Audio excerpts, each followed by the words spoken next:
to PAC 3. Thirds are not often as good as the sequel, but we're going to try. I'll share some of the agenda tonight. We'll start, of course, with opportunity for public comment. Then I will look for a member of the committee to make a motion to approve the minutes from PAC 2. Then we're going to turn it over to Zach and A2S to talk about some of the water resources that were in the 2013 IWRP. That was, each of those are certain alternatives. And then we'll talk about screening criteria. And so to think of screening criteria, that's the method by which we judge how well each one of these alternatives performs, right? So that's how we're going to get numerical values and be able to score each one of the alternatives that we ultimately come up with for the plan update. So then we'll have some time for closure and next steps. I'll start off with public comments. So this is the time to comment on any non-agenda matter falling within the scope of the Integrated Water Resource Planning Committee. There will also be time for public comment in conjunction with each agenda item in which a formal recommendation or decision is being made, but you may also speak once per topic. Please note the committee cannot take action on any item that does not appear on the agenda. All persons addressing the committee shall speak in a civil and courteous manner, and members of the audience shall be respectful of others. Please state your name and place of residence in an audible tone of voice for the record, and limit your comments to 3 minutes. So at this point, do we have anybody from the public that would like to make a public comment? Seeing no one rise, we'll move on to the next item, which is the meeting minutes from last time. We're looking for a member of the committee to make a motion that is seen on slide of your handout. Here. Thank you. I move to approve the September PAC meeting minutes as submitted. Thank you. Any second? Second.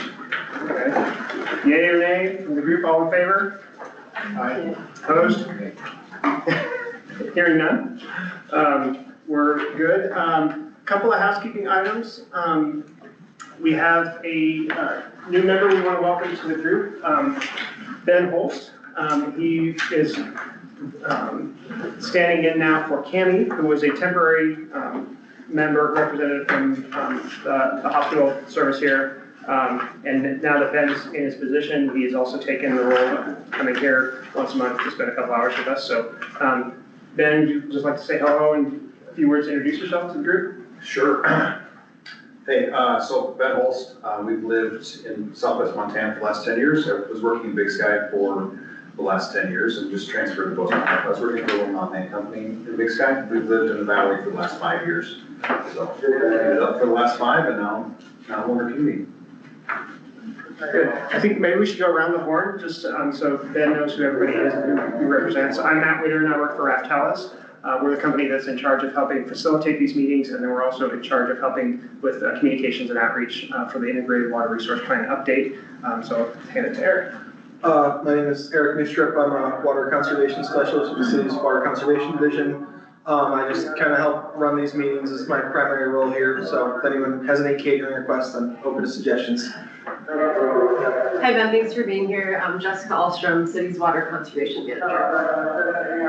Zach McDowell with A2S, we're the consulting firm working on the technical aspects of this, as well as with Jacobs and WGM Group as well.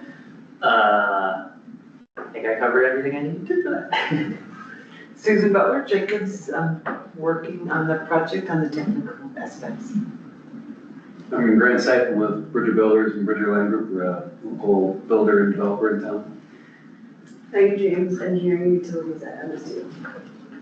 Suzanne McGee, I am I'm the public, I'm like the rando. Very boring. Yes, exactly. I'm Brooke Loneman. I'm on the Sustainability Citizen Advisory Board. So welcome. Thank you. And absent, I'll just mention it, is Beth Boyson. She is the Inter-Neighborhood Council representative, so another city board. Okay. And then what do you do for the hospital? Well, my title is Assistant Director of Integrated Facility Management. Wow. So I'm over facilities, security, nutrition, housekeeping, and construction management. I'll keep you busy. Yeah. Wonderful. Also wanted to give opportunity to Susan to introduce yourself a little bit more to the committee. Well, thank you for allowing me to serve you and be part of the team. So my background is I had 18 years in public service, as serving for about 12 as the Water Resources and Conservation Director for the San Antonio Water System, which is I think the 7th largest city in the country, but also a Public Works Assistant Director for a small city of about 10,000. And since then have been serving clients and communities and private sector and federal government on integrated water resources management, drought management, conservation, and water use efficiency, and other miscellaneous kinds of things. So very excited to be here. Welcome. All right, so at this point, I think, turn over to Zach. Yep.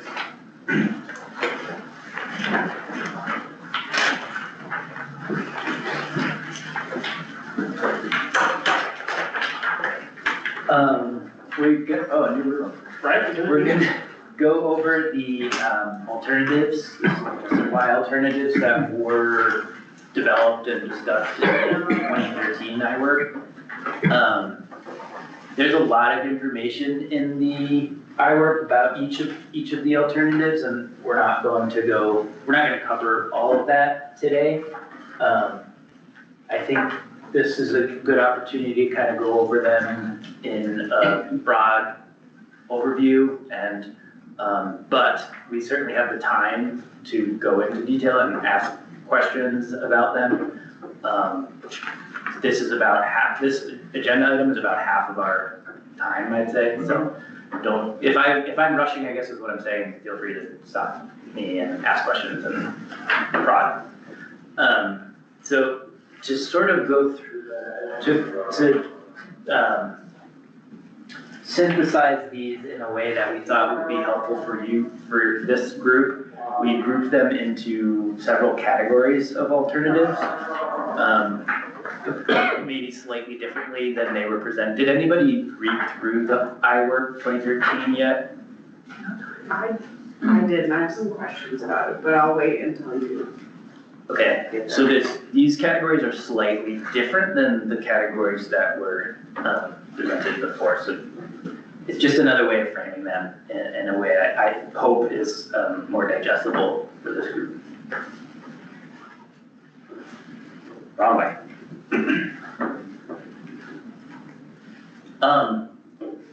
So again, I'm mostly going to try to focus on the alternatives that were developed in 2013. That was a long time ago. There's been other kind of iterations of these alternatives that have come out since then, but I'm going to try to focus more on the 2013, where we were 12 years ago.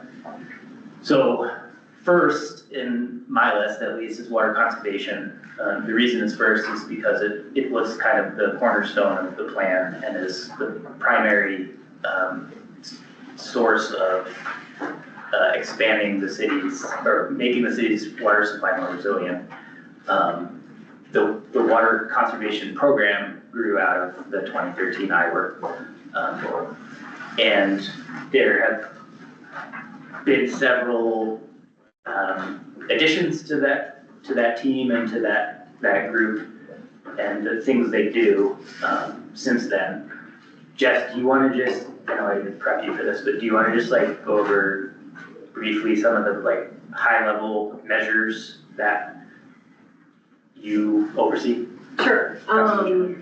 Yeah, so I know some of you have heard this, but I don't think we talked about it much yesterday, but the conservation program really started with outreach and education. So like developing a more robust public outreach campaign, and then providing like incentives, like rebate programs and other resources to folks to help them save water. So it's sort of in the bedrock of the program, and we've expanded on that in recent years by developing some policies, like a water conservation-based rate structure, drought management plan, permanent mandatory watering restrictions, and then most recently, a water efficient landscape ordinance. And so we have this conservation plan, right, that was adopted a couple of years ago that outlines a bunch of different measures. Many we're doing now, many are kind of on the roadmap to do in the future. And so as we continue talking through these alternatives, what we're not really talking about, we can if you'd like to, but what we aren't, what we don't have slides for basically is to talk about some of these potentially new water conservation like measures.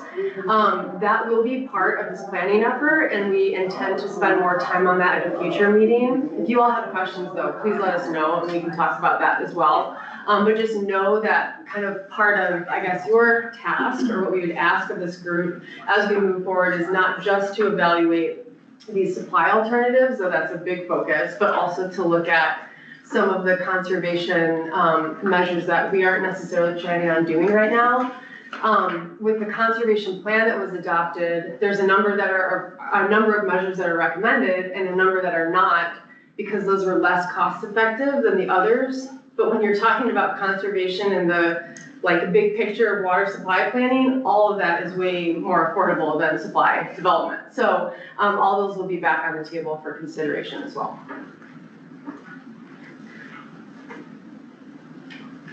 The next category that we have is water reuse.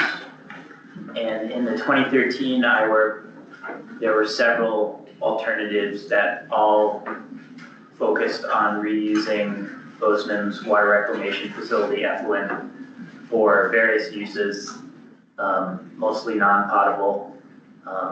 Some were the low-hanging fruit for Riverside Golf Course, as an example. Others were potentially offsetting agricultural rights. There was a potable reuse, at least thought of. I don't think that alternative was carried forward at the time.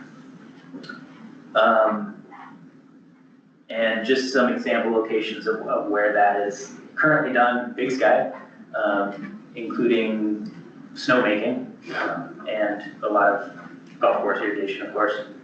And then not just, I guess I added Big Sky because it's not just the big cities that do it, other communities do it as well. Any questions on water reuse in terms of kind of that category of alternatives? What the heck is effluent?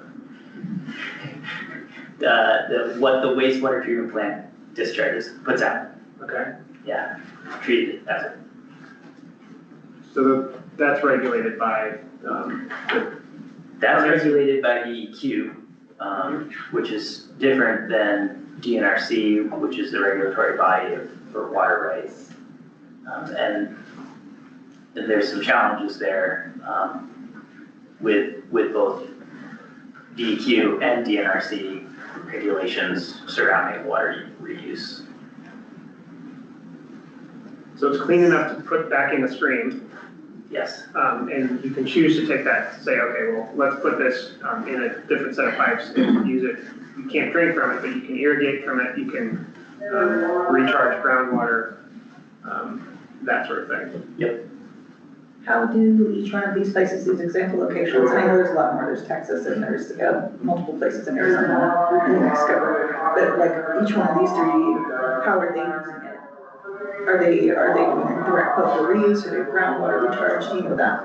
I'm just curious. I think Phoenix, Susan can probably speak more educated than I, but I think Phoenix does indirect potable reuse, so they inject it into the ground and then pull it out somewhere else. Okay. So, and then LA, I think, I couldn't tell you actually, and Big Sky irrigates, they reuse all 100% of their. That's what I thought, okay. For golf course irrigation and then snowmaking.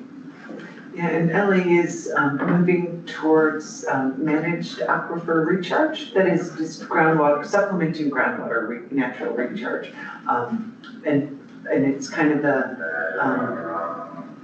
double bonus, because some of the bays into which they discharge have some water quality challenges. So if they can keep the effluent out of the bay, it helps that ecosystem, and they're replenishing groundwater for the benefit of agriculture and municipal and other users. I think they might also do some purple. So when it's not discharged into the environment, but distributed within a city or within a service area or something like that, it's often called purple pipe. It has its own color so that everybody knows what's drinking water, what's wastewater that has not been treated, and what's generally highly treated wastewater that can be used for other purposes. But I believe they also do some direct delivery in pipelines as well. I may be jumping ahead, but is there tracking on, like this is from 2013, is there tracking on what was implemented from 2013 of these concepts and? Yeah, and maybe I'll try to go over that within each category as I go through it. Nothing of these has been implemented in Bozeman. Most of those alternatives did not score high. So. Got it. I will say that we just are starting a small but a good step toward looking at reusing wastewater at the treated wastewater at the plant itself, like for irrigation at the grounds itself, and for surface water, so like cleaning, maintenance activities at the plant. Very early stages of the city is looking at that. I might be confusing things. Is there any correlation between using effluent for irrigation near riparian areas with harmful algal blooms? Is there, sorry, the first part of your waterways? question? Is there a correlation at all or risk? Yes, for sure. That's highly regulated by the DEQ and EPA through the Clean Water Act, which regulates the amount of nutrients, nitrogen and phosphorus that can be in the water that is reused. So yes. And if I could add just a perspective, in Florida, there's a massive Everglades reestablishment and restoration project, and many amazing constructed wetlands that have created really vibrant habitat are located just downstream of treatment plants to provide that additional treatment and take up some of those nutrients. So there are strategies, if it proves to be a viable option here, given, the specific geology and plant mix and climate and all that stuff, that matters. But it is being done in sensitive areas and taking up some of those nutrients.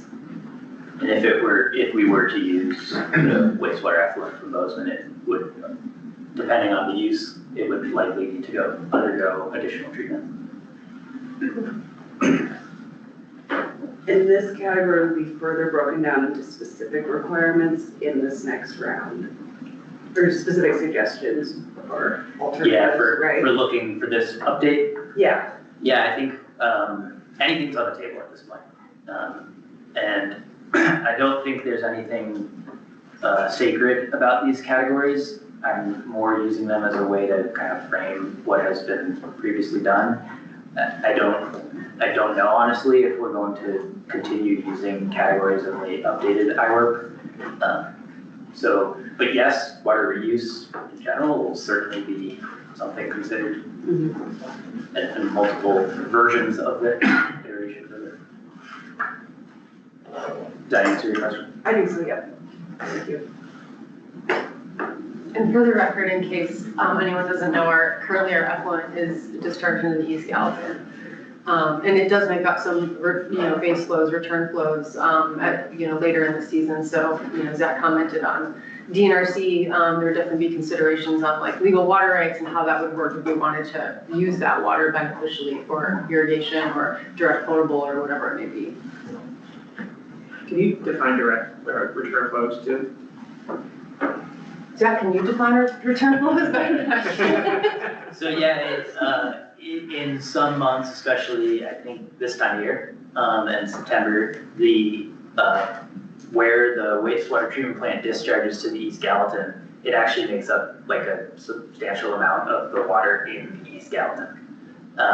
So we're returning that flow to the East Gallatin, and there are some rules around what needs to be maintained in stream flow and what needs to be maintained in East Gallatin. Does that answer your question?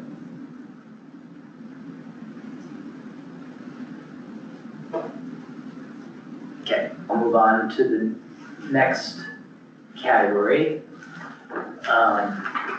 which we're calling non-potable system development. This could mean a lot of different things. I'll walk through some examples by each bullet here. So non-potable utility, what we're kind of talking about there is establishing a new water distribution system for the city that would distribute non-potable water to water, open spaces, parks, landscaping, all those things.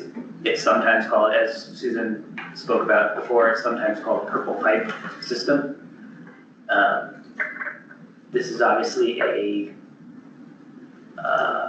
very extreme version of non-potable reuse, setting up a whole infrastructure, new infrastructure to distribute new supply would be a very costly and challenging from a physical standpoint.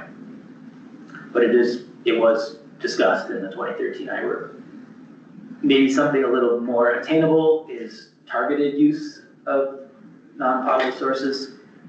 So that would be looking at specific city-owned parks, new developments that could implement a secondary watering system, irrigation system that utilizes non-potable rather than city-treated water. The city has already made strides toward this. Since the 2013 IWRP, the cemetery up at Lindley is all irrigated through a agricultural right that the city owns, but an old agricultural right, so it's non-potable water that's used to irrigate the cemetery. Likewise, the sports park, the new sports park, I believe, is irrigated with non-potable water. Those are the two primary, maybe the two only, but the two biggest applications of this that the city has implemented since 2013. The last bullet there, optimization of water rights acquired through annexation.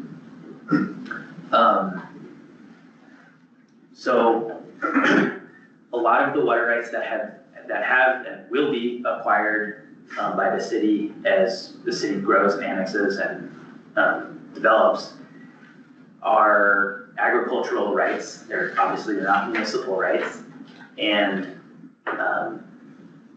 having a focused way to allow the city to optimize those rights is something that was conceived in 2013 and continues to be something that the city pushes. And what I mean by that is, so when a development comes in, they may bring a lot of ditch water rights, surface water ditch water rights, that the city right now is challenged to convert to municipal use, but they may be able to use that as non-potable irrigation. So setting up, does that make sense? Okay, good. Any questions or additions from this team over here on non-potable system development? I a question about like when ag water rights would be obtained, using them for like the sports park or whatever.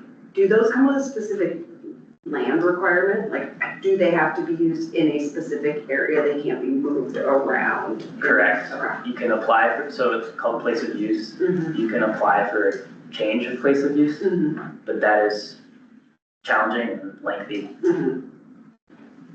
So yeah, so the Bozeman Sports Park relies on an ag ditch right that was historically used in that same area. Okay. And that's kind of what I'm getting at with that third bullet there is to make it easier or whatever for developers to do the same thing, or for the city to utilize those ag rights as we grow, So you're saying expand. actually have a developer use those same kind of rights for their irrigation? For their irrigation, Okay. maybe set up their own small purple pipe Exactly. network.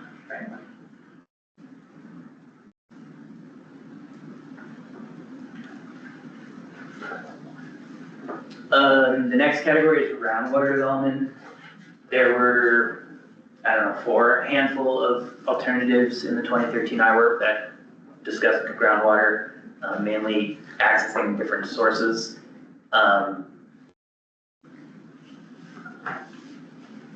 The city is, I think I spoke about this to you before, but I'll say it again, the city has continued to pursue this alternative, and they're currently conducting a study to look at drilling test wells to develop a new water supply.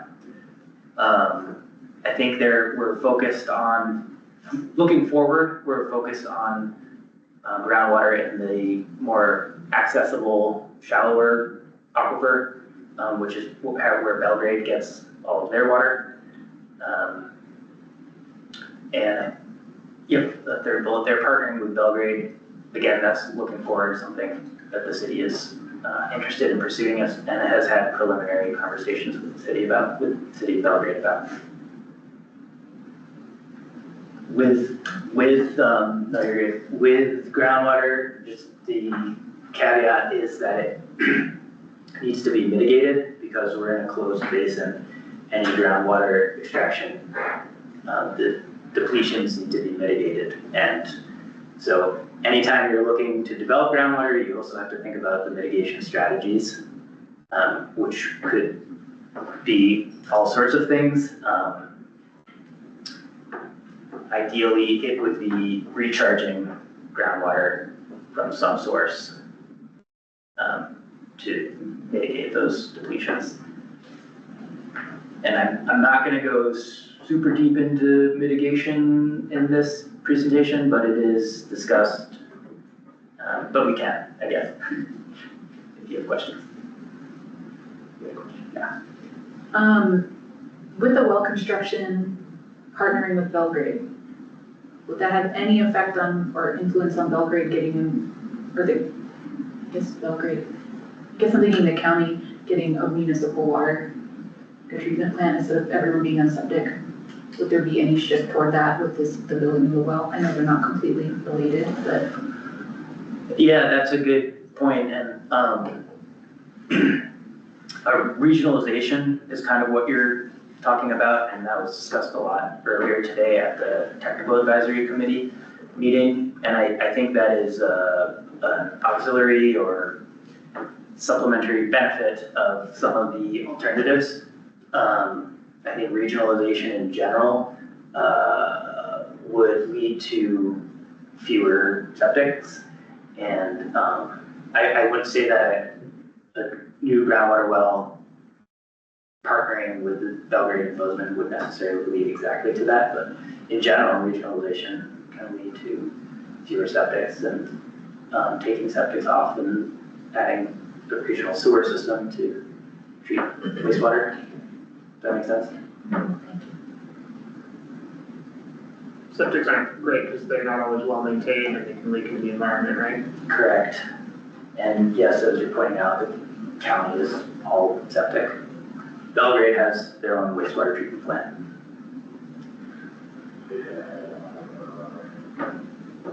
Sorry, I know you said not too much into mitigation, but As much as you want. for instance, in our subdivision that we're working on, we have groundwater at some points, it's 12 inches below the ground surface. So I contend if we could irrigate all of our parks and grass with that groundwater, it's just gonna go right back in, but obviously that does not work.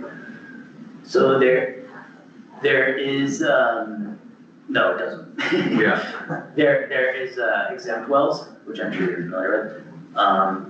So exempt wells are, you can avoid the permitting process if you're withdrawing less than 10 acre feet or less annually. So that's a strategy that is often utilized in subdivisions to irrigate. And that's discussed in the 2013 IWRP as something the city could pursue, right? Like compiling a bunch of exempt wells to fulfill the needs of irrigation. It's kind of, for this update, I feel like it's taking a little bit of a cooler, it's not as high a priority, I'd say, because there's some question about the future legality of that, as maybe you're aware. So yeah. Yeah, I've never understood how that doesn't recharge the groundwater when it's right there anyways, but. Yeah.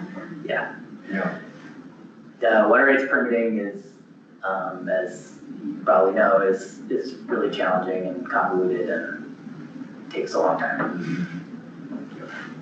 Yeah, as soon as you're putting it to a beneficial Yeah. use, it just like triggers all these Yeah. other requirements, so, yeah.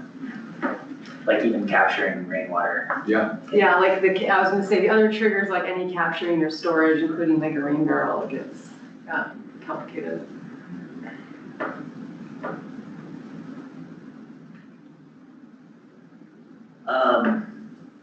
I think, sorry, just No, one, for instance, this is probably an interesting data point. We did do exempt wells across our project.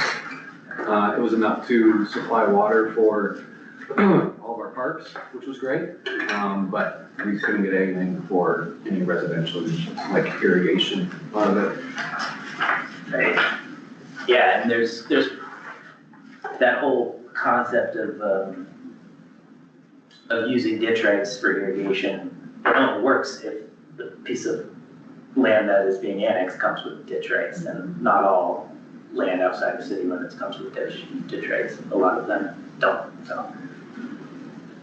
There are some other, oh, go ahead, Zach. No. I was gonna say, there's some other considerations there too with using ditch rights, because those typically have like a time of use associated, right? Which likely, depending how junior the water right is, isn't gonna get you through the whole irrigation season. And so then it becomes a question of like, okay, if I develop this, existing ag right into this infrastructure, right, to irrigate, am I gonna get through the whole season? If not, how do I compensate, and what does that look like? So, not to make it all complicated, but right, there's just other considerations with all of this stuff too.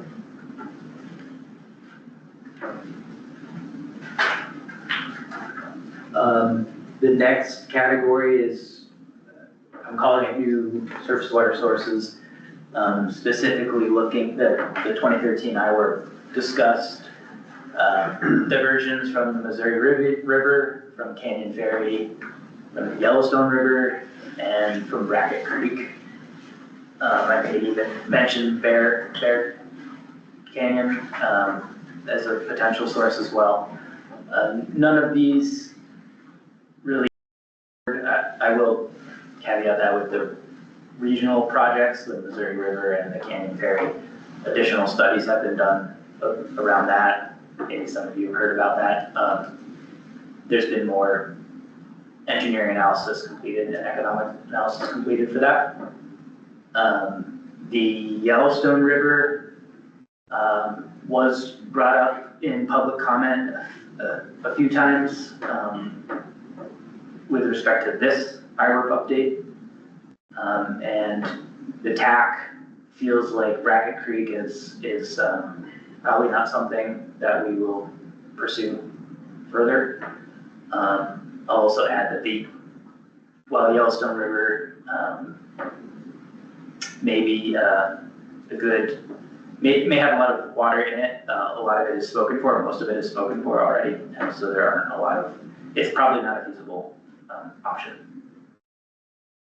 What was the rationale for kind of poo-pooing the Bracket Creek concept? I'm trying to remember exactly what the TAC came to on that. I think it was more like hydrologically unreliable. And I think it was just the volume that we would get, like maybe the juice wasn't worth the squeeze on that. Yeah.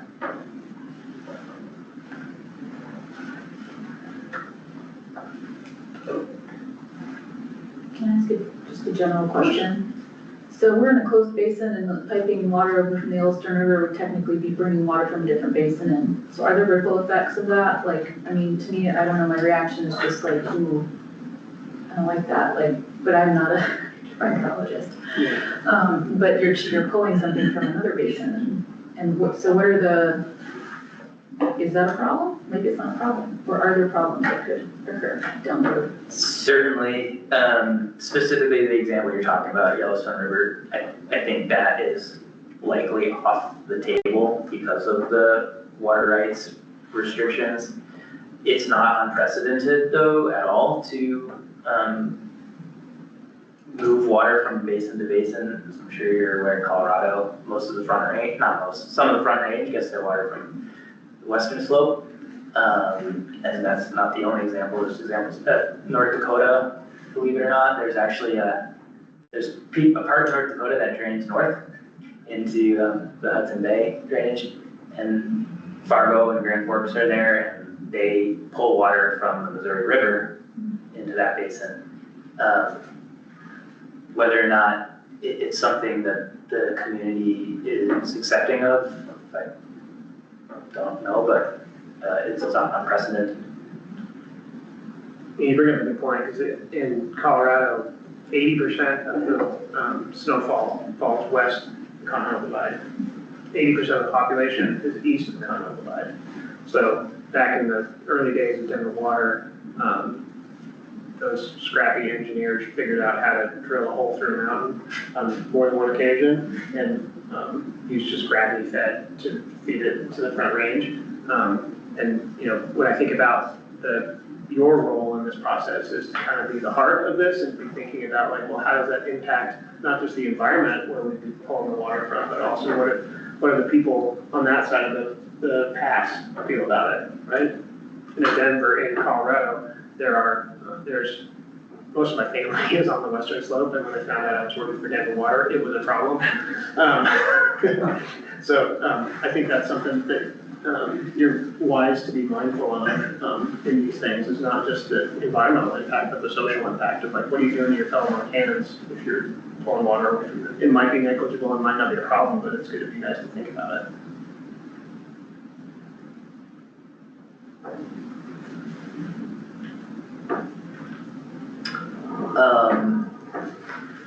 Next category is storage. So the city has storage right now in Highlight Reservoir. There were alternatives previously presented that looked at improving that storage in Highlight Reservoir, optimizing it and or increasing it.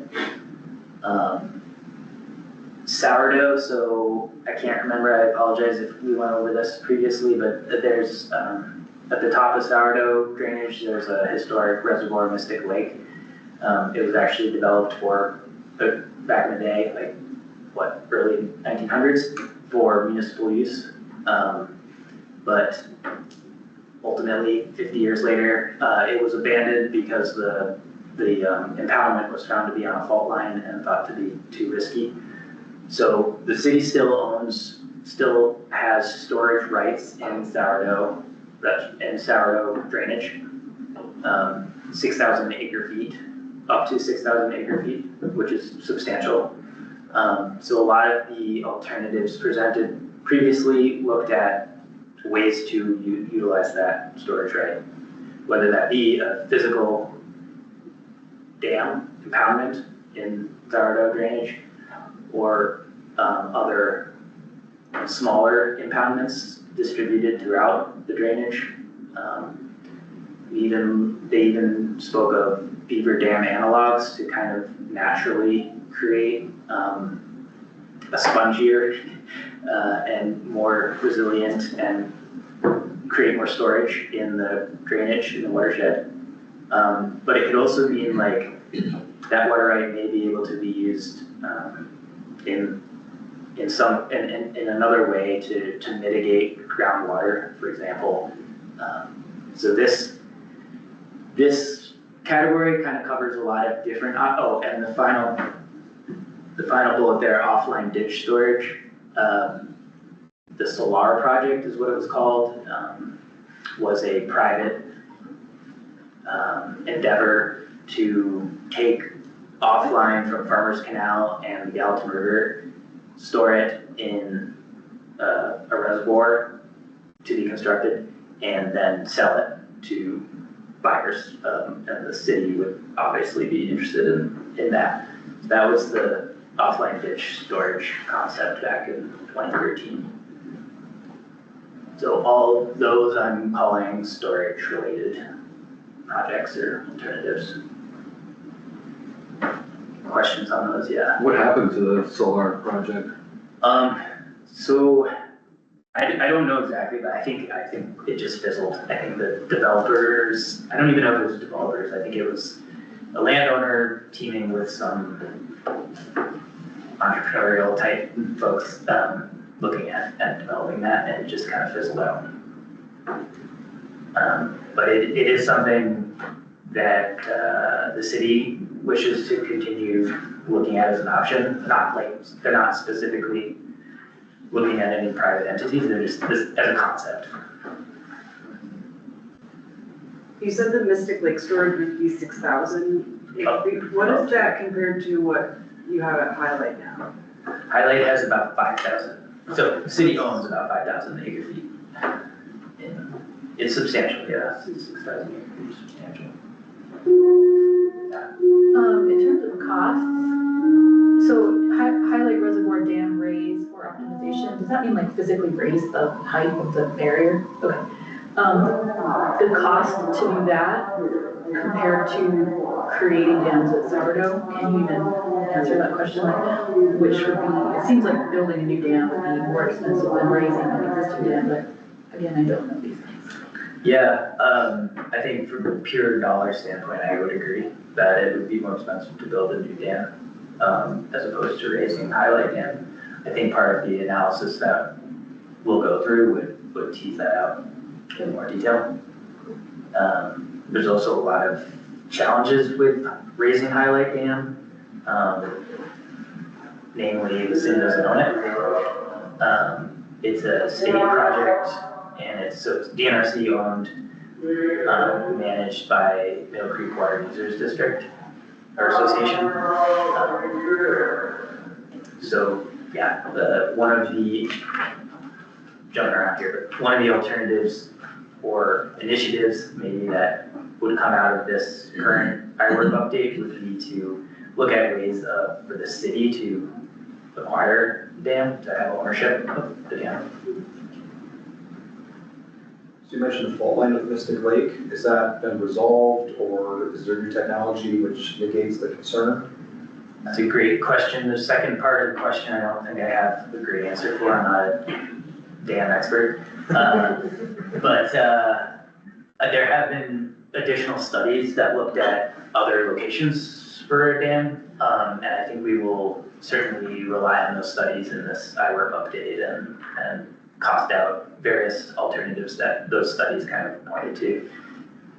Yeah, does that answer the question? Yeah, I just assume there's a public safety issue there. Definitely. Yep. And I think from my understanding, the main strategy there would be to just find a place where there isn't this risky fault line. Highlight, you said Bozeman has 5,000 acre feet of storage. What are the ditch companies, like what percentage of that storage? Generally, the Middle Creek Water Users Association has another 5,000-ish, maybe less than that, but close to it.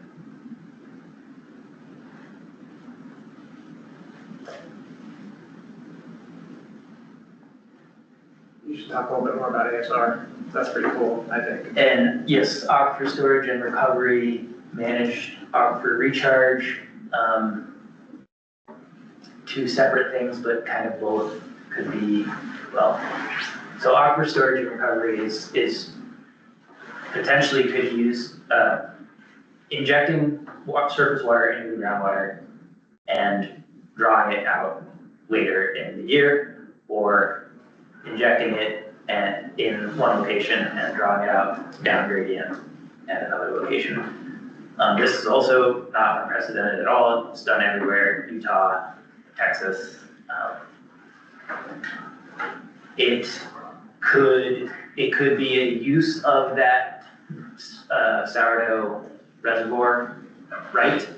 If we could physically divert the storage right downstream of the historic Mystic Dam and somehow recharge the aquifer with that water would be a potential option that I think the city is continuing to look at now.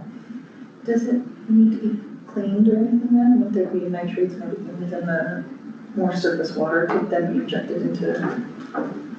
I don't know stuff, but that's a good question. No, that's a great question. Yeah, I think there would be a permitting process around that, which would include, looking at water quality. And then that would be the DNRC again. That would be DEQ, so water quality would be DEQ. Like the water rights permitting would be DNRC. Okay. Yeah, and the EPA has different categories of well injections depending on, is it going into a source of water that's used for drinking? Is it going into a source of water that isn't? Is it for disposal? Like sometimes with desalination plants, you have to get rid of the brine, so you go super deep. And so there's 5 different categories, I believe they call them classes. And in some states, and Texas is one, at one point, they required the, prior to ASR, like direct injection, that water be treated to drinking water standards.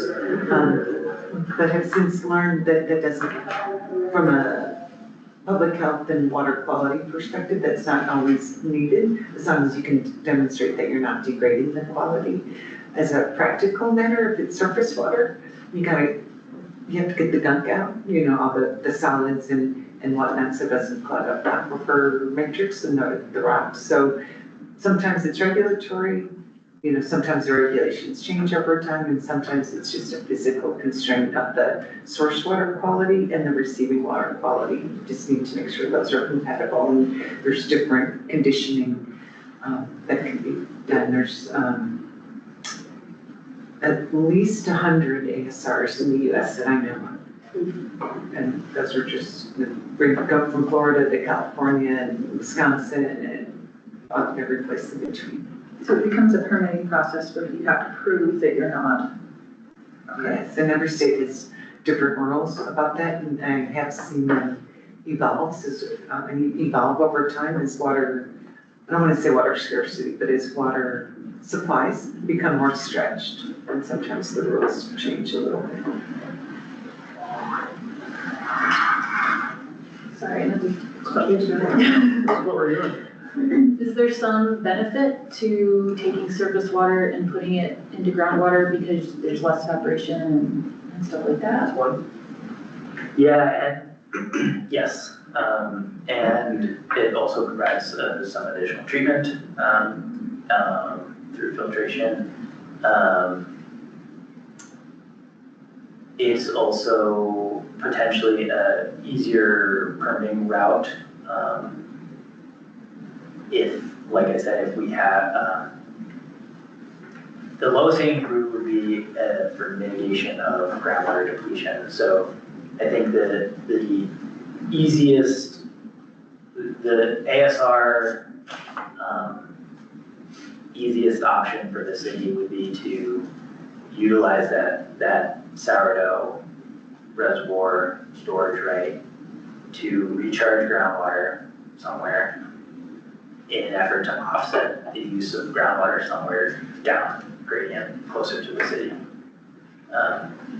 So from a permitting standpoint, I think that's the easiest route. So I think that's the benefit of groundwater recharge in this context. So you say recharge, is it kind of like pre-charge? Like since you're putting it in so you can take it out later? Like if you're recharging, what are you recharging if you haven't taken it out until later? All the wells that people are drawing out, Okay, you're recharging that somewhere else, and this, I gotcha. this concept, sourdough storage, you pump it in a well up here to offset the many wells that are being drawn from other places. okay. So pre-charge, I think I can. Pre-charge? New You taking that? nomenclature. There's sometimes another benefit to ASR depending on the location. For example, if the well field makes sense in an agricultural area that's currently being used for growing crops or raising cattle or whatever, you can protect, the well itself and have like a sanitary easement around it. And the surface acreage can still be used for its historical purposes, depending on willing buyer and seller and all the agreements and things like that. Whereas with the surface reservoir, there's typically a fundamental shift in how that land is used. And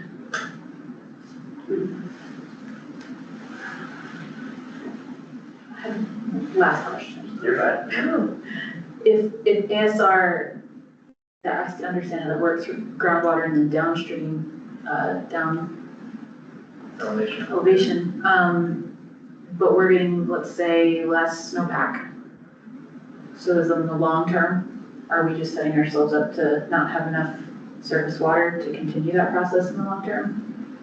Yeah. Is there a benefit to preserving surface water from that period? Yep. That climate impact to the water supplies needs to be accounted for. And it's we'll go through the evaluation criteria, but that's one of the primary evaluation criteria for looking at these alternatives is resiliency to climate change. And yeah, snowpack would certainly impact, it does impact the city's supply and future supply. And Zach, your team has already done some analyses to look at how climate change will impact our existing supplies, right? So sourdough, highlight different scenarios. Yep, that's right. So it, at the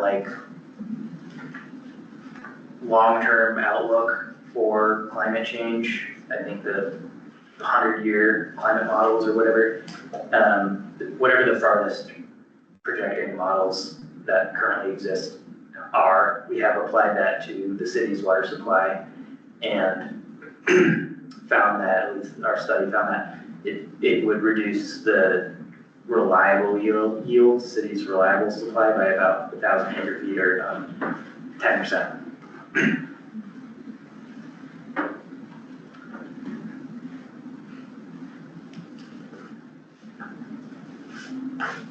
I think that's my last category of 2013 in my attempt to summarize the 2013 alternatives. The next slide is a list of alternatives that the city wants to pursue or reimagine or add to the list that they developed for you guys for this effort. And did we go over these before with PAC? No. Okay. So we can walk through each one, Jess and I. We talked a little bit about the first one already, sourdough storage. And that could look like many different options, the traditional dam, multiple impoundments, smaller dams, naturalized storage, so beaver dam analogs and other strategies to improve just the overall watershed yield in sourdough. I think this is a really important, alternative to the city because of that 6,000 acre foot water right, that the city still has a right to. Next bullet is raising Highlight Dam. We spoke a little bit about that. It's been looked at additionally, not in detail, I'd say, but there's been, it's not like this is the first time we've thought about this option. And I believe there's been conversations with the NRC about that and other improvements to Highlight Reservoir to optimize the storage there. And I'll also remind you that currently that's kind of the primary strategy for expanding the city's water supply is to acquire additional rights, storage rights in Highlight Reservoir when they become available. Third bullet there, solar project. I talked a little bit about that. That's the off ditch storage. So storing surface water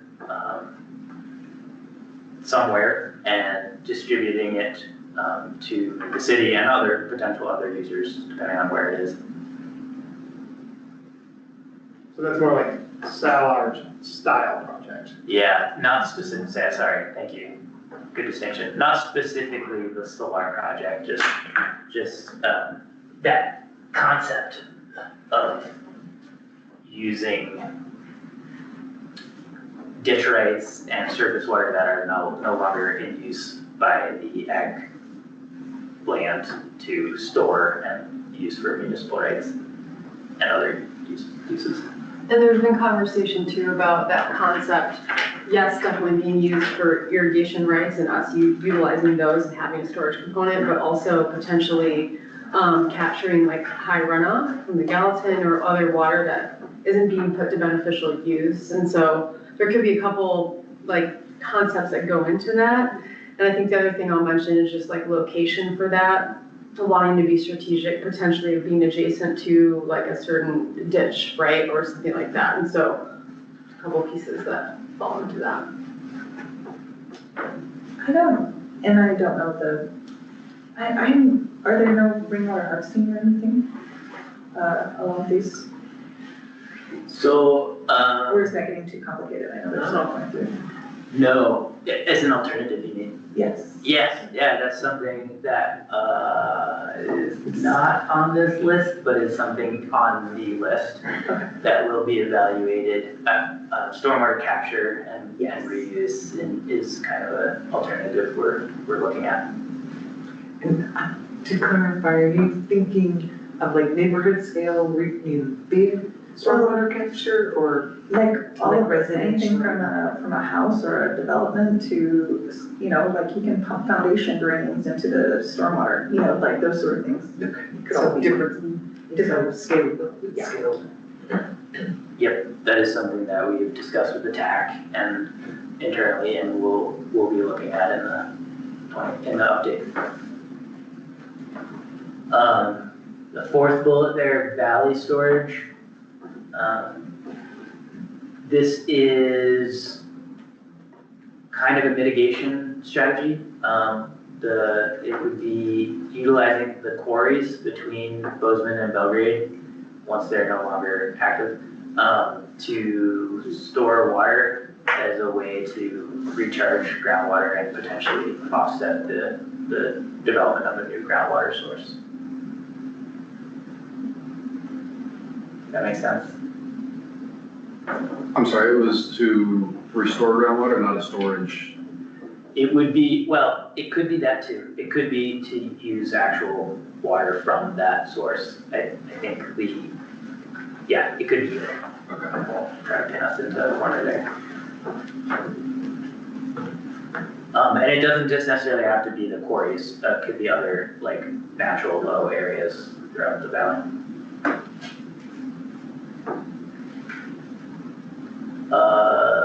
Fifth bullet. So we talked about this a couple times already, developing a new utility or a purple pipe system that would utilize non-potable water to irrigate open spaces, parks. Yeah, and the distinction with this first one is to use existing irrigation rights pertinent to like agricultural properties, but at a larger scale than just on that, land that's being developed. And then, yeah, that like treated effluent one would be the purple pipe, the third.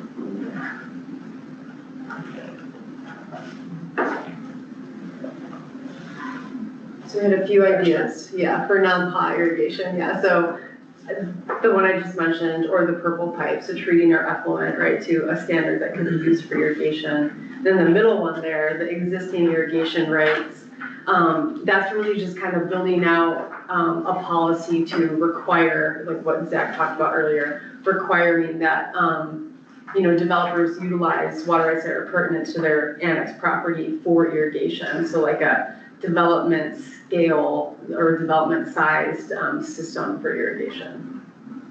So more like a policy than anything on that one.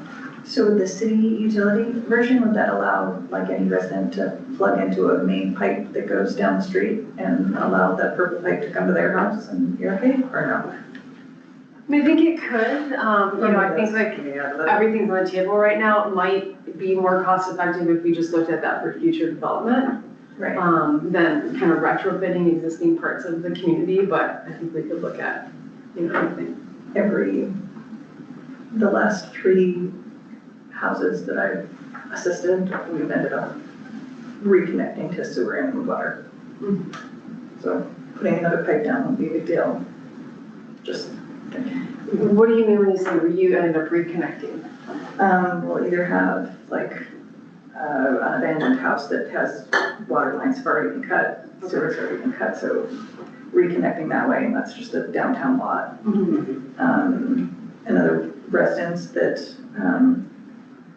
wanted to have more water fixtures than the small half-inch pipe that they had, so that they could have another bathroom.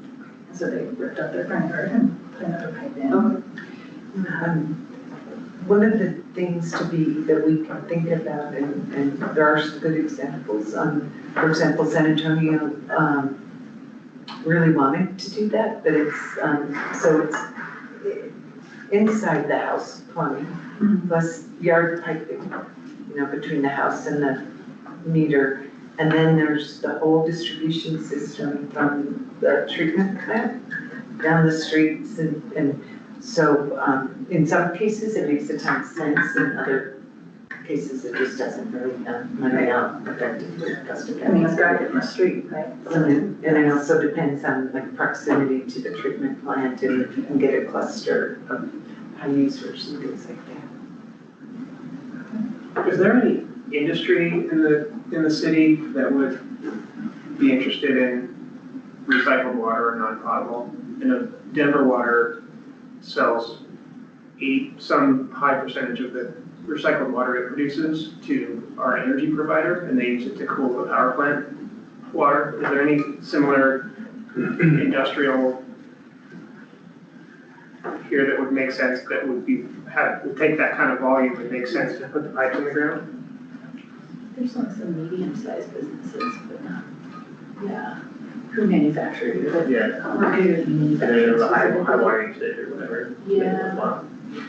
Might be a couple, but I don't know if it'd be worth setting like new piping system. I mean, like Westpaw, Fender.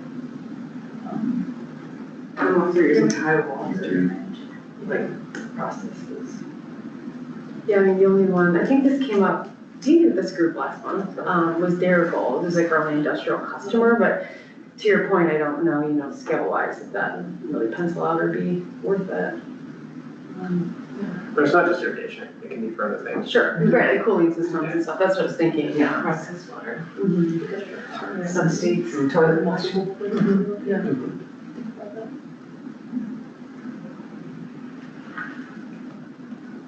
Do we have any AI data centers talking about here? Good news is most of them do prefer recycled water. Very good. Jumping down to watershed yield improvements. That could mean a lot of things. I think, the city was looking at strategies to make their watersheds more resilient, kind of that naturalized storage, restoration projects that make sourdough or highlight more spongy. It could also mean cloud seeding. I can't remember if we talked about that last time with this group. But yeah, it's an option. Does everybody know what cloud seeding is? Okay. How widely used is that? Utah uses it. I believe California uses it. I think pockets throughout the Intermountain West use it. Yeah, I've seen it used in a few places, like I know Colorado did for a short time, don't know if they're still doing it. What are the drawbacks of cloud seeding? I don't know. Altering natural hydrology for That seems that. pretty significant. And one drawback is it really only works if there's moisture in the atmosphere. So during a long-term drought, It's not gonna work. there's no, nothing in the atmosphere to form the water drops.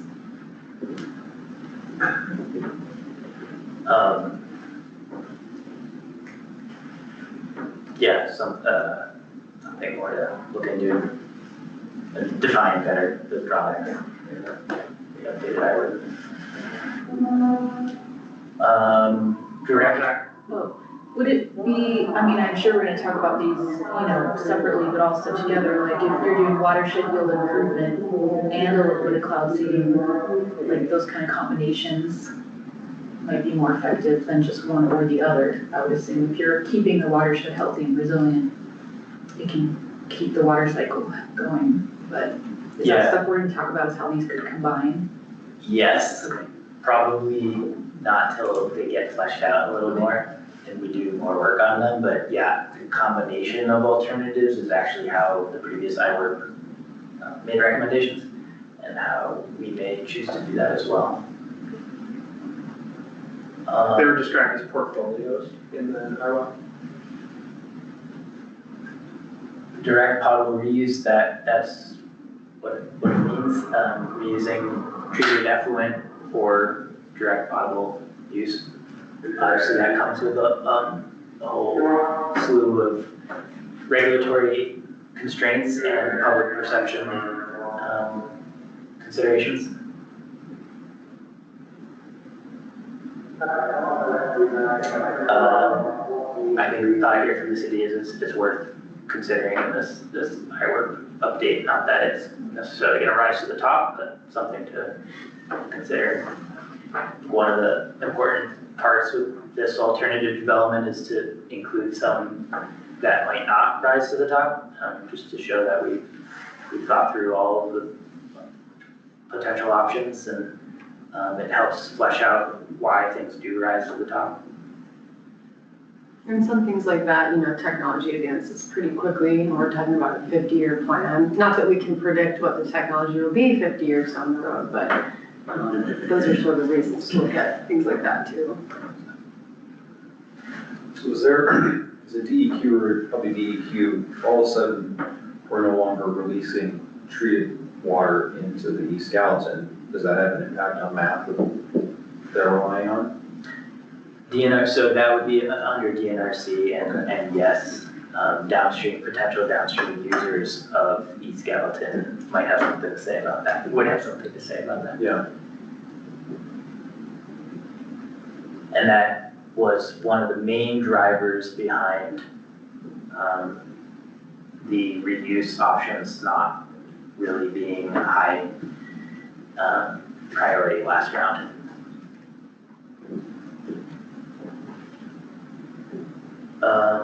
Fourth from the bottom there, utility interconnect. This would be more a resiliency project or a resiliency improvement. So connecting with a surrounding community, Belgrade, is obviously the easy one. To provide additional supply during emergencies is the primary thought there.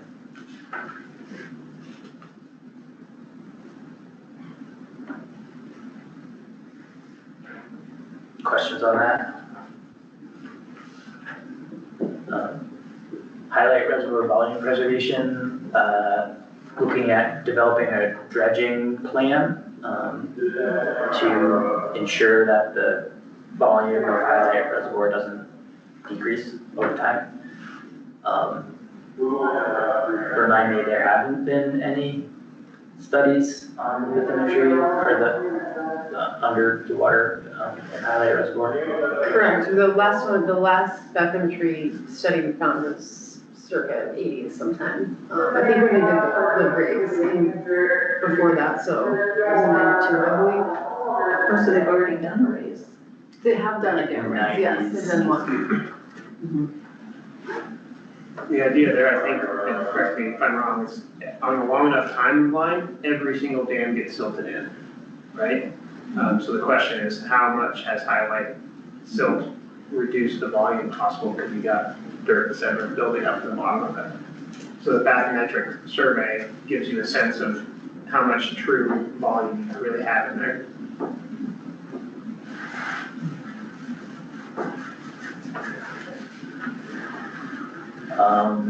The third one is drought reserve, volume preservation. Jess, you wanna cover that one? Sure, so the drought reserve is something that was recommended in the city's first drought plan. And the idea behind that is that essentially the city would kind of earmark some volume of water from its total supply portfolio for times of drought.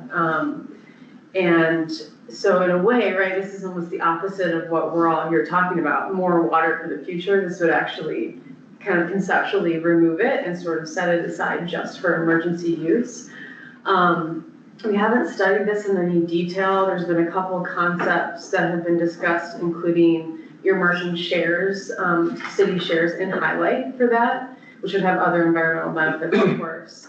And then we've also kind of conceptually thought about, but have not had discussions with the DNRC about it, to utilize the city's 20% conveyance loss that it has on its shares. So the conveyance loss is something that every shareholder, so the share is like the acre foot that you have in the reservoir, every share is subject to this conveyance loss as it moves right from the reservoir into its place of use. And so the 20% conveyance loss that the city has for its shares, the thought is that maybe we could work with the state to utilize that and kind of have that be our reserve in the reservoir. So just a concept, that's more of a paper exercise, right? So just wanted to call that one out. It is an additional resiliency strategy. I will say, through having a lot of meetings with the PAC, resiliency has really come to the forefront as a priority that maybe wasn't called out as directly in the last plan. This is another one of those, but it would take away water, so to speak, right? When you're talking about having water for growth. Sorry, Jess? Yeah. You kind of led into one of my questions I was gonna have on conveyance loss. Mm-hmm. I know, like, in Denver, I've been told all ditches there are basically piped or lined, pretty much. Mm-hmm. If I brought that up, some of my farmer friends and irrigation friends here would shoot me. Yeah. They hate it here, do not like it at all. Is that something that, like, I can't figure out why they hate it? I think they're collecting groundwater through it. Has that been studied on lining ditches, making ditches more efficient, conserving their water? Zach, correct me if I'm wrong. I don't think the city has studied that a whole lot. You're right that, our ditch system across the valley, right, which is many miles, provides a lot of recharge. I think it's like 1 to 1.3 cubic feet per second recharging the groundwater, right? So the idea of lining all of those, let's say, would have a huge impact on groundwater recharge. So that there's a big consideration there. I think with like highlight specifically, where our diversion is is kind of at the mouth of the canyon, a little bit up from that, so how much water are we really losing? Is it 20%? We don't really know. So we thought that maybe in this specific scenario, that conveyance loss might be able to be earmarked for this other environmental benefit, but we haven't had any conversations. Yeah.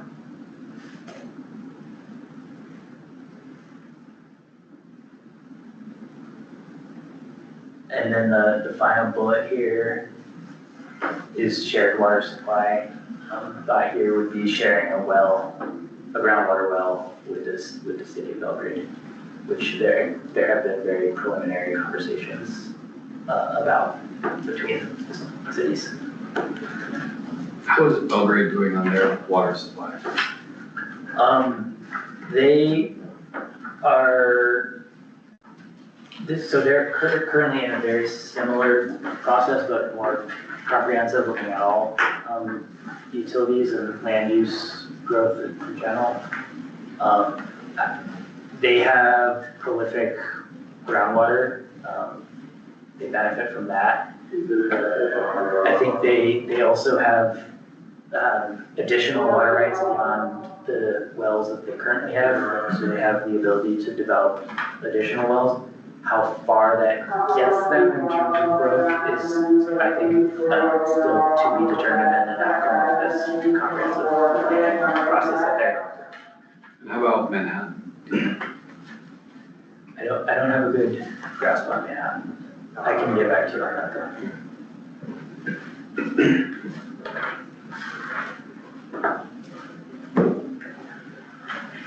So that's kind of a crash course on the alternatives that were in the 2013 Iowa, organized a little differently because we felt like the numbering scheme and different things was very confusing to me. So I was like, how can we do this better? So Zach was like, I'll make buckets. We'll put stuff in buckets, even though some of the alternatives will fit in multiple buckets. So this was our attempt to kind of give you guys a crash course on the universe of possibilities as was contemplated in the last go around. Do we have some time to talk about kind of the conversation today with the TAC? Yeah. So maybe, I thought maybe it'd be useful to just bring up some of the other, so earlier today with TAC, the Technical Advisory Committee, we talked about alternatives, obviously not the first time talking through it with them, but we also had a great discussion about additional things beyond what we've discussed. And you guys have better notes than me, but some of the things I captured that maybe haven't been discussed yet today with you all is a focus on, so I guess we did talk about the beaver dam analogs and solutions like that seemed to be a high priority for the TAC. Floodplain reconnection to basically, again, resiliency, as Jess said, resiliency projects.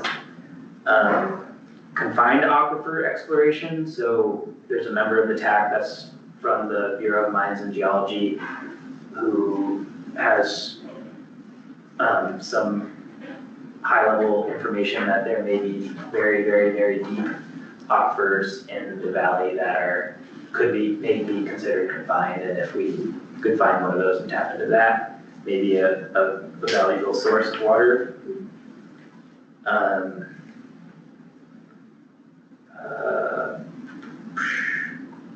Highlight ownership, I think I talked about that. Strategies to partner with DNRC and Middle Creek Water Users Association to basically own and operate the Highlight Dam. Am I missing anything that was? I think just rainwater capture and stormwater capture. Stormwater, yep. Green infrastructure. Yep. And then there was a lot of discussion about managed aquifer recharge and kind of what falls within that, but we talked about some of that, so. I liked how much conversation there was about kind of nature-based alternatives. So the beaver dam analogs to kind of slow down the water into the sourdough drainage and using just kind of more natural approaches to these things, which is interesting from a technical group to be hearing that.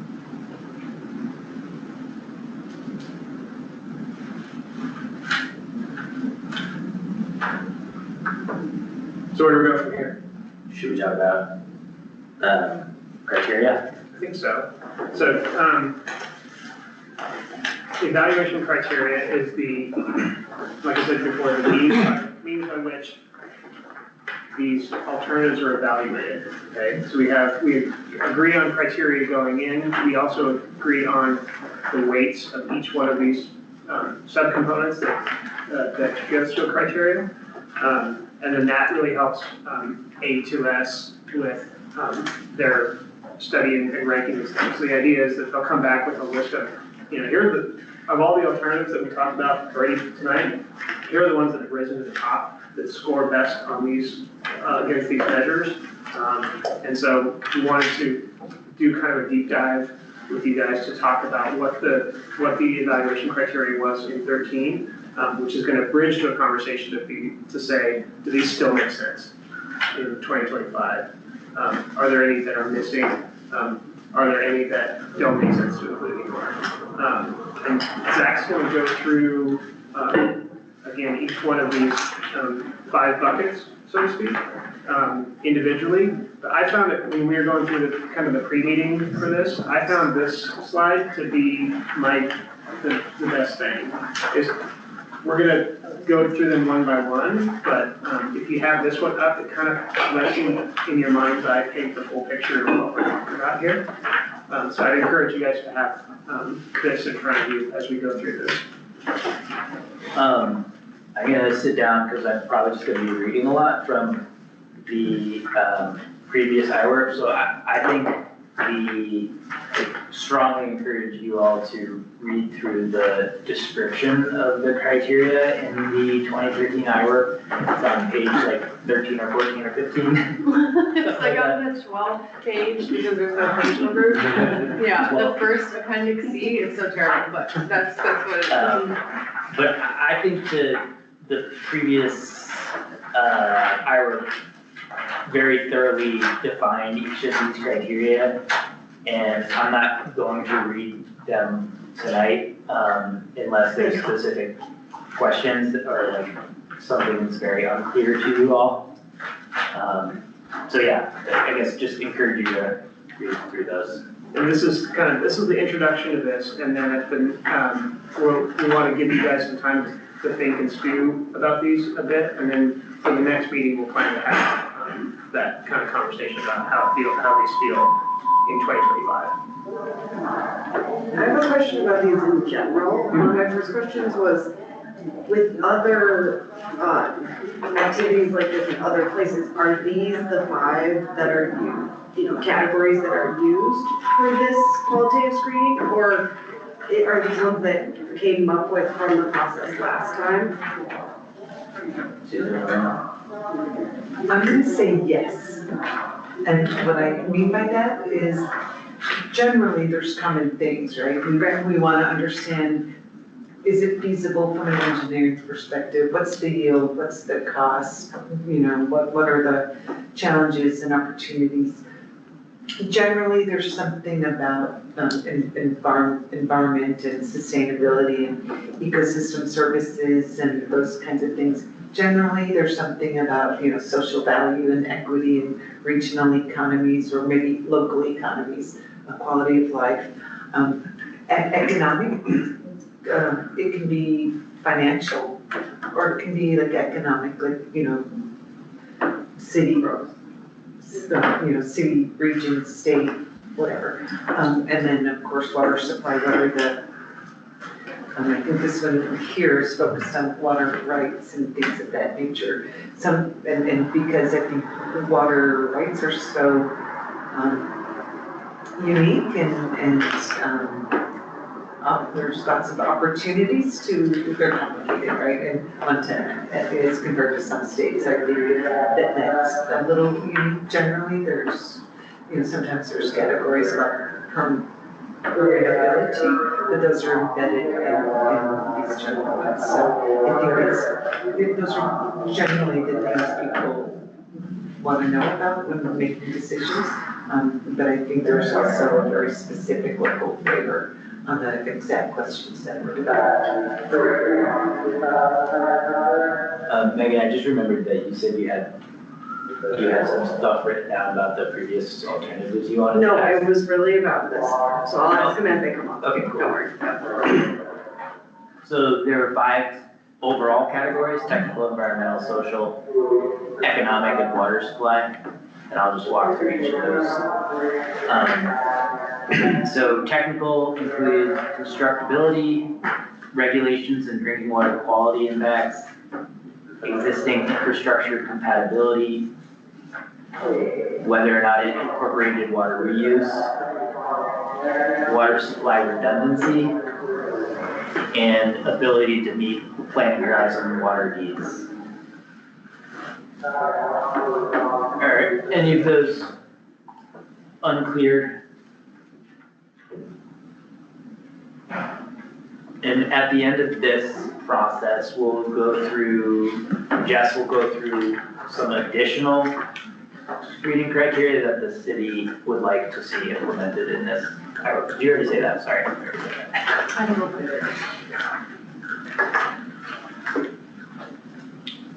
I will say that one thing that feels odd is that it's called qualitative, but you do a numerical analysis against it.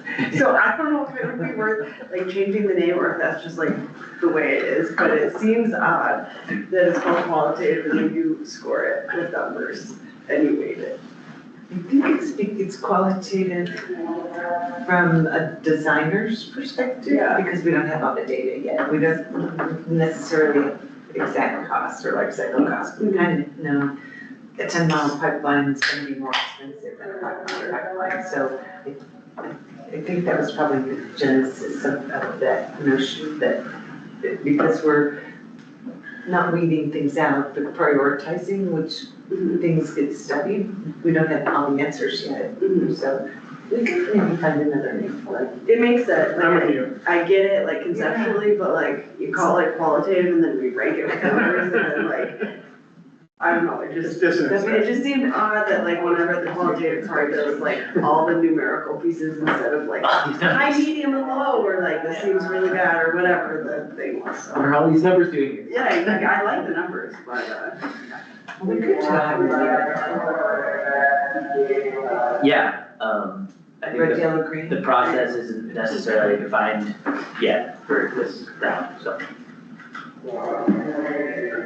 Moving on to environmental category, Clean Water Act compliance, in-stream flow maintenance, permitting, environmental impact statements and easements, energy generation and carbon footprint, climate impact resiliency, and then general environmental impacts is called in the IWRP, which kind of was a catch-all for impacts to wildlife and open spaces or natural spaces. Yeah. Sorry, The TAC wanted to see, I wrote down, specifically call out riparian ecosystems as another, under general impacts, and maybe renaming that to something better. Yeah, maybe include watershed resilience as well. Just one kind of question, comment I have, I guess, is permitting is included in environmental, which I had a question on, remember earlier on, to me, one of the biggest criteria is to evaluate just kind of the legality of what is involved in actually making this happen. To me, it just seems weird that permitting's buried into environmental. It's even more of a technical maybe issue, and it could even be its own standalone category probably.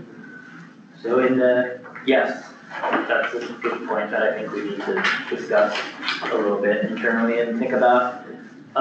In the previous IWRP, there was actually a screening step before this one that was like red or yellow, or red or green for whether or not it's legal or not. And I think this is kind of past that point and looking at the not whether or not it's not go or no go, but just how challenging and how time consumptive the permitting will be. So incorporating, I hear what you're saying, I think we need to account for that. Are we discussing these alternatives right now, like as we go? These criteria, Yeah. yes, you can. I see that energy generation and carbon footprint is here, and also resiliency, and in my mind, that speaks to, and you mentioned Susan, life cycle, I think, or, I think, you know, this is a 50-year planning horizon, but thinking through the end of life sort of considerations of these, any solutions, like, you know, what are the really long-term effects of implementing something on the ecosystem? I mean, maybe within 50 years it's fine, but 100 years down the road, there's like a bunch of stuff to clean up and that costs money and it has to go to the landfill. So, just stuff like that. And then I do think nature-based solutions, I don't know if that's just under resiliency, but I think that's worth calling out, or maybe that's part of watershed resilience. But Nature-based, it's what I would say, or maybe, depending on the other, the other criteria, but like the beaver dam analogs and some of the other stuff, they tend to have a lower life cycle footprint, so, you know, beaver dam analogs are easier to remove at the end of life, et cetera, stuff like that, so. I think that could be worth looking at. Yeah, what you're saying, really lines with what the TAC was discussing earlier too.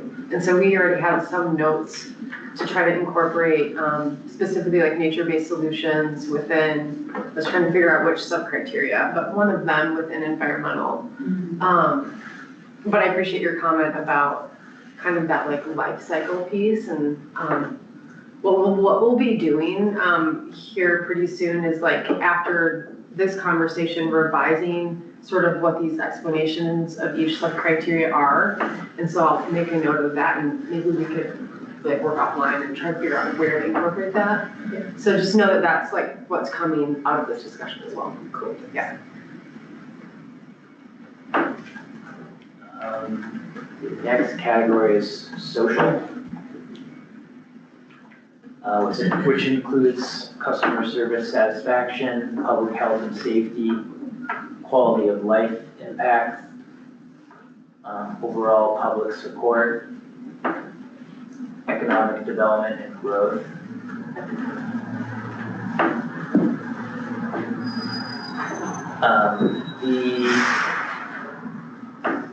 The TAC commented on that these categories, as they're described in the previous IWRP, focused on city of Bozeman, and maybe we should expand that to the region or the valley. So when it says, will the alternative allow for flexible and appropriate economic development and growth in the city of Bozeman, maybe we should expand that to the region. And similarly with the public support piece, like, yeah, we want to know how residents feel and whether or not they support it, but what about, you know, outside the basin, if we're looking at importing water and how, you know, residents in other areas that could be impacted by alternatives would feel about them. So that was a piece that came out this afternoon, was to expand the overall public support sub-criteria. And then one other social criteria that's not listed on here is the, but is listed in the 2013 IWRP, is water marketing and leasing, maintaining ag rights. We had some good discussion on that as well. If I were to boil it down, I think it would be preserving the agricultural heritage of the community.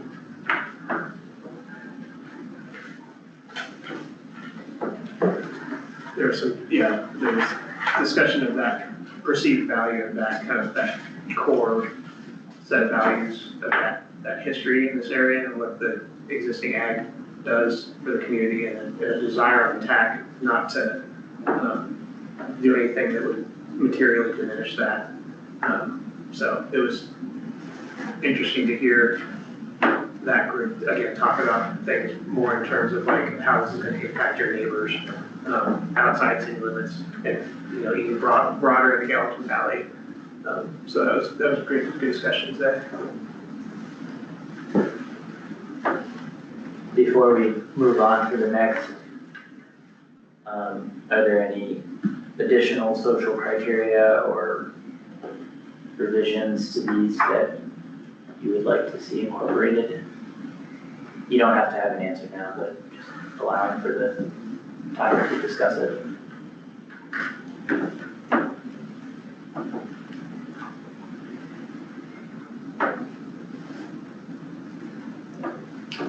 Not to throw too many concepts out, but in communicating some of these, the ecosystem services framework that you brought up could be useful, like the cultural services and the recreation services and the quality of life and economic development and growth and ag heritage.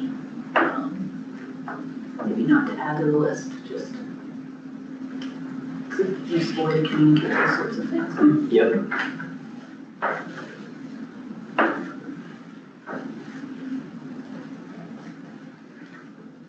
Okay, I'll move on then.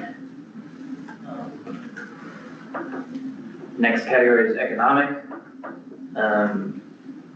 Capital investment, operation and maintenance costs, eligibility for outside funding, economy of scale impacts, and the ability for growth to pay for growth or delay of infrastructure to encourage growth to pay for growth.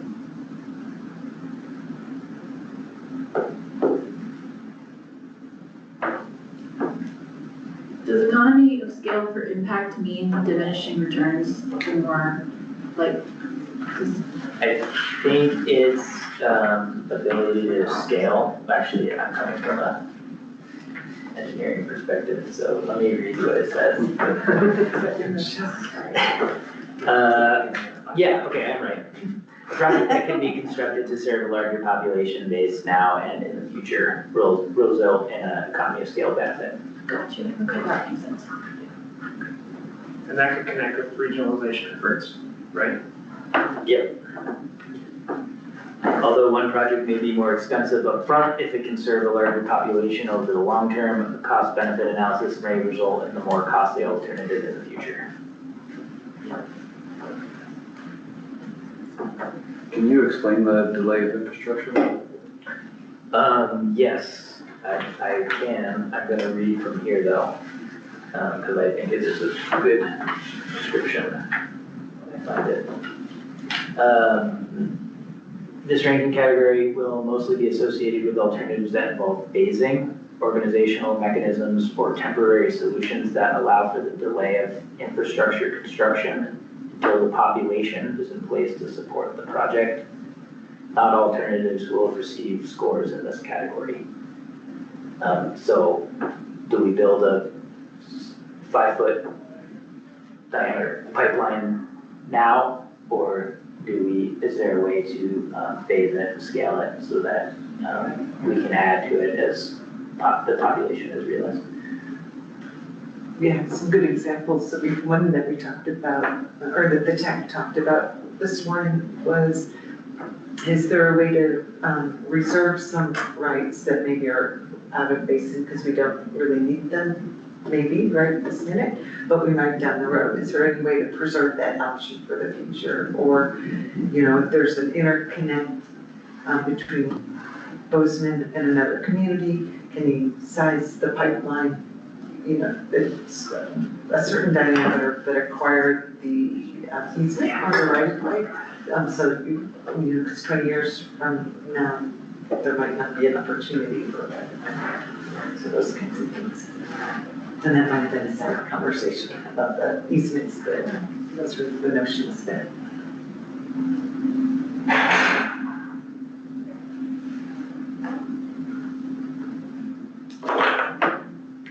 And I think the final category is water supply criteria. Reliability and control of water supply. Water quality of the supply. risk of water supply contamination, proximity, storage volume potential, and potential impacts, to other water resources.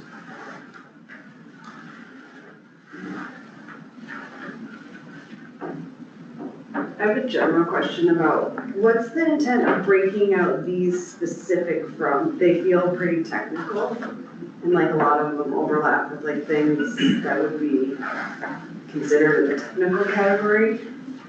What's the thought process of breaking them out separately, just to highlight specifically that these are about water supply? Like, they felt like a bunch of them could be kind of combined in the same category. My perception is that these are more about the source and less about the Implementation, like the actual project, okay. Yeah, it seems like it's more about the source and where the location of that and its impacts to the source.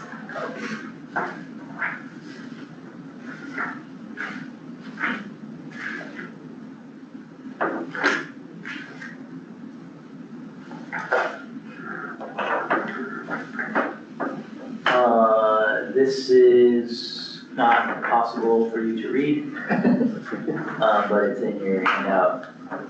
It might look different actually in your handout. And the next slide. Sorry. Everybody's there, but,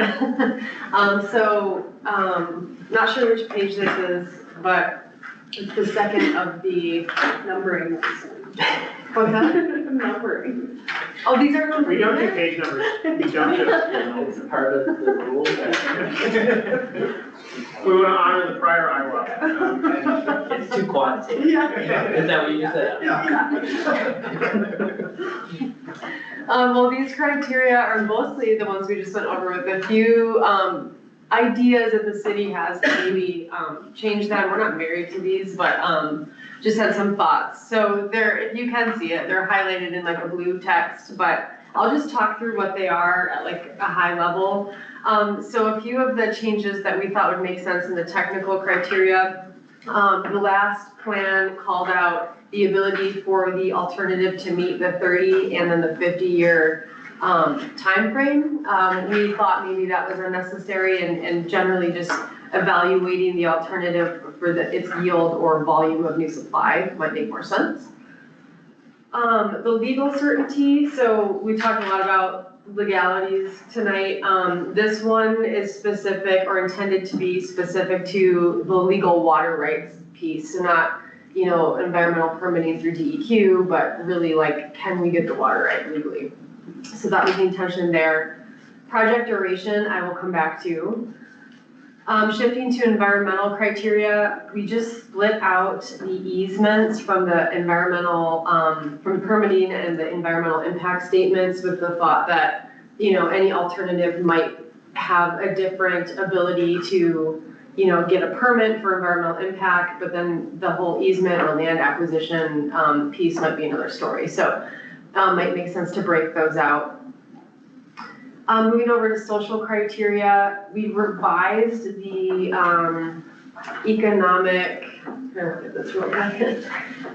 social criteria, the economic development and growth, we felt was pretty well captured in the economic criteria as a whole. And so maybe reframing that one to talk more about community or growth adaptability, which is sort of is like different pieces of the description of that criteria, but maybe focusing more on that piece of it rather than, just general economic growth.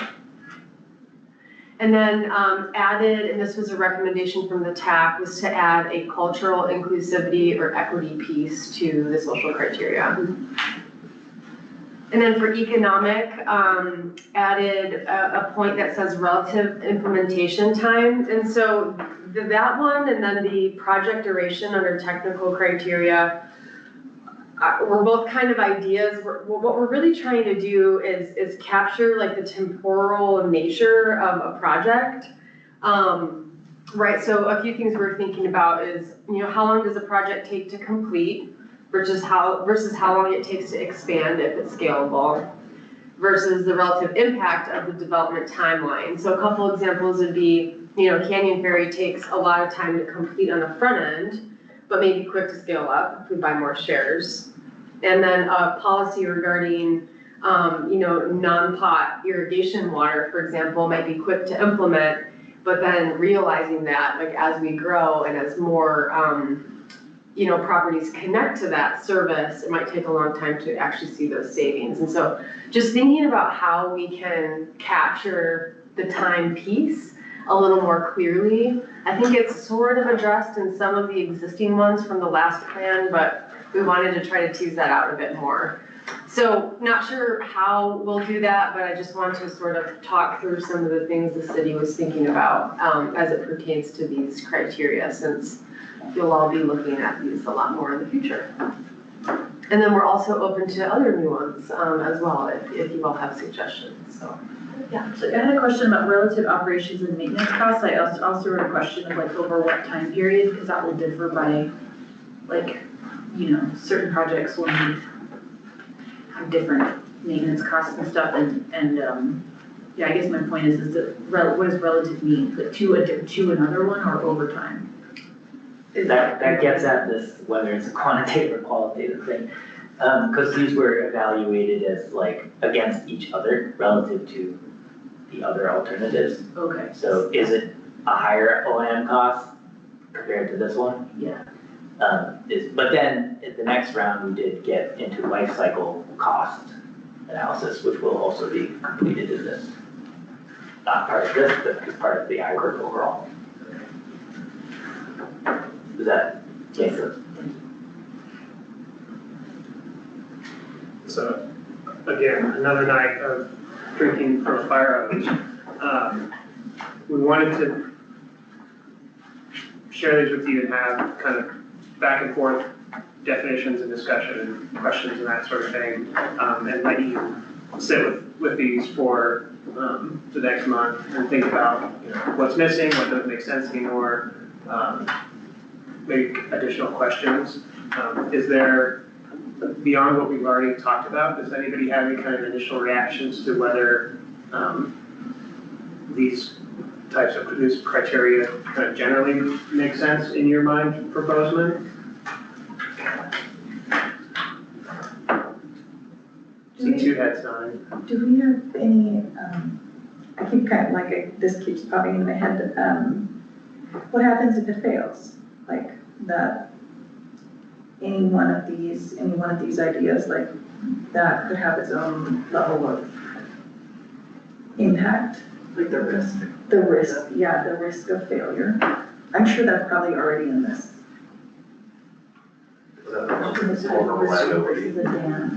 Exactly. There's a weighted difference of like failure. I wrote it down twice and I was like, I'll bring it up, but I don't really know what I'm asking or. Do you mean failure like, failure to launch? It can't get implemented in? No, I mean, if the system itself fails, she just like if a pipe bursts or a dam breaks, that's very different. And maybe that doesn't play into this, but that's just something that's popping up in my head. I think it's a great point. It's great. Yeah, do you know offhand if it's sort of baked into one of these? I think I just read them, I'm not remembering right now. But I made a note to think about how we could do that, because it's I think that's a great point. Yeah. Yeah, what you guys were talking about resiliency and some of the options. You said that was like a big topic during the TAC committee. Yeah.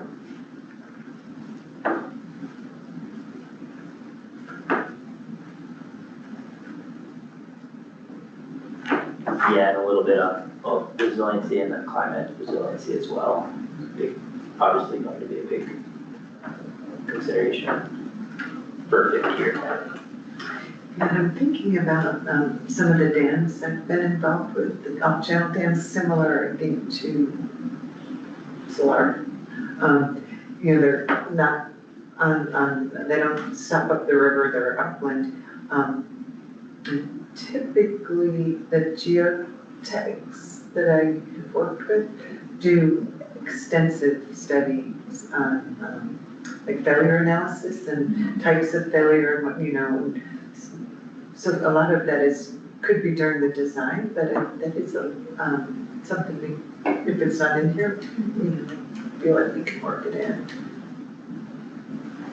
I like I was taking kind of where you were taking with what feels like failure to launch of your kind of pursuit costs, and like you could spend years going down the path and it might never take off. Permitting one example of that, right? Yeah. Yes.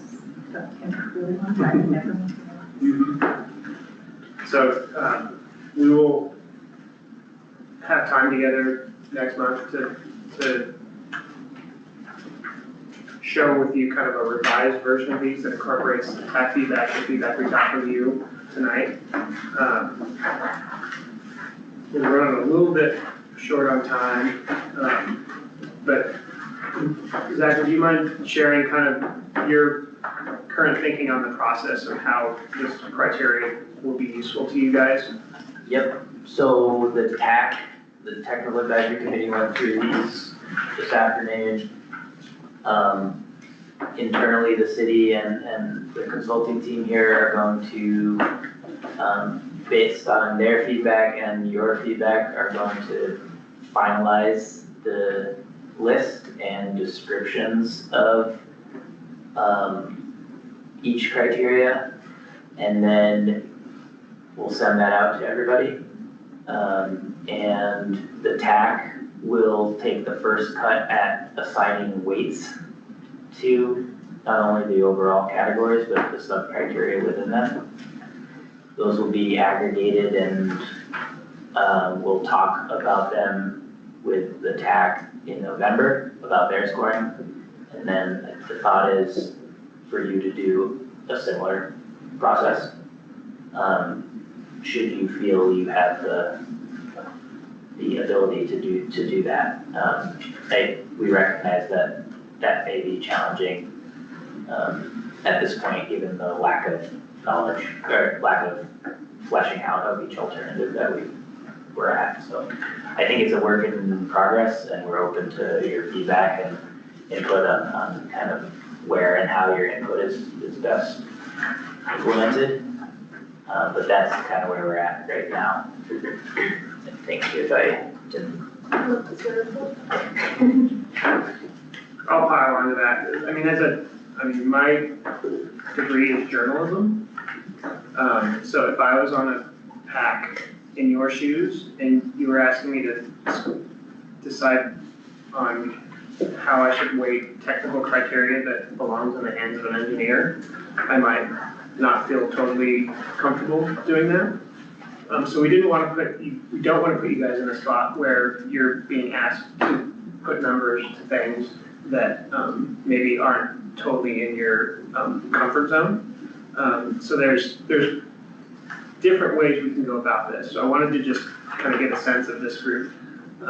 We could, as Zach indicated, the TAC's going to be doing a exercise where they do the weighting of these categories, right? And then we're going to bring that group together. We're going to aggregate the results and say, here's what you guys said. How does this feel? And then we're going to have a conversation about that. We could do something very similar with this group, and then basically kind of merge those all those scores and weights into one thing for the WAC. Okay, when we bring you guys together, or we could bring the results of the TAC weighting to this group and say, here's what their thinking is. How does this feel? Does this feel legitimate? Does this feel right?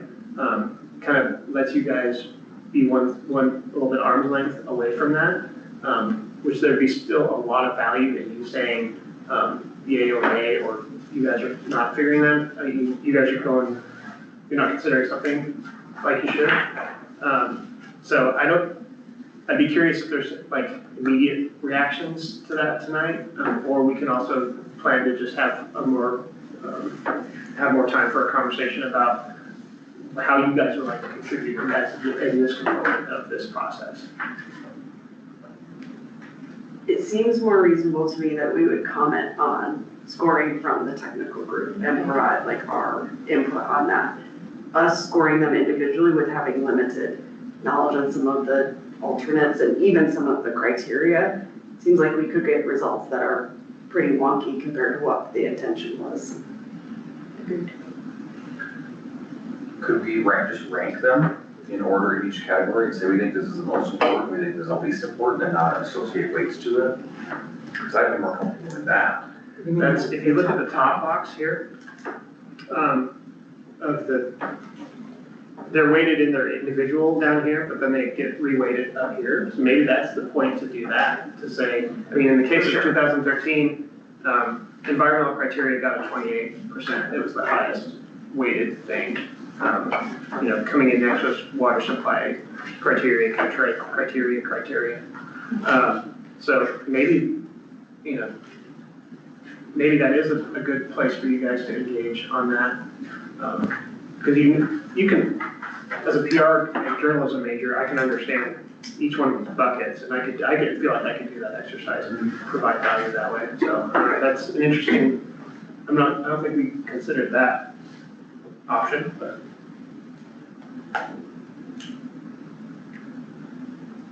Yeah, I like that option too. I think this group has a unique perspective probably compared to the PAC. So granted, I would default probably to a lot of what they would say, but it'd be interesting to see how our group compares to what they did. I mean, hypothetically, they could say, economic is the most important, or like, no, that's third, fourth, overall. Then you're like, okay, well, what's going on here? Yeah, and then that would be a great conversation when we unite the two noble PAC, the PAC and the TAC into the LAC. That'd be a good conversation to have at that point, That's good guidance. This is the final, sit with it, and we'll have more conversation next time about this. I think your homework, if you would be so kind, is to read through the screening criteria definitions in the 2013 and be ready to come with questions, comments, suggestions in the November meeting. Yeah, maybe a small adjustment to that is that since we will be revising these criteria for the TAC to actually do their weighting, I will send that out to you all, so you can just work off of that, so you don't have to read these and then read changes. Also, with another caveat that it's still not set in stone, but at least we'll be working off of the same thing as a TAC. And so no promises on when we're gonna get that out, but hopefully soon, in a week is the goal. So I'll just send that out to everybody. Does that feel okay? Cool. Is there any closing thoughts or reflections before we turn you loose and send you back to the families?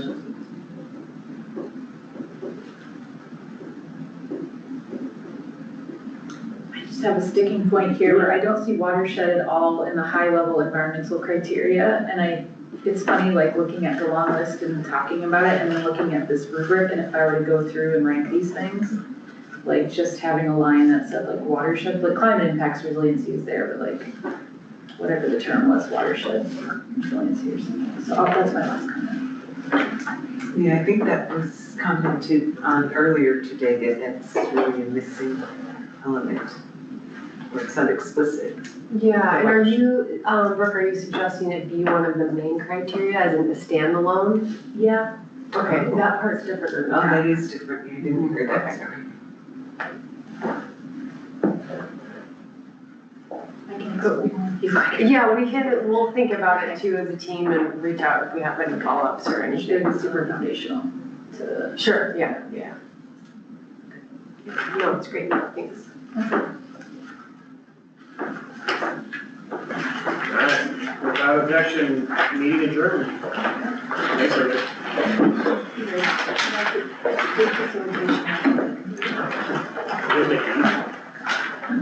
See, there you go.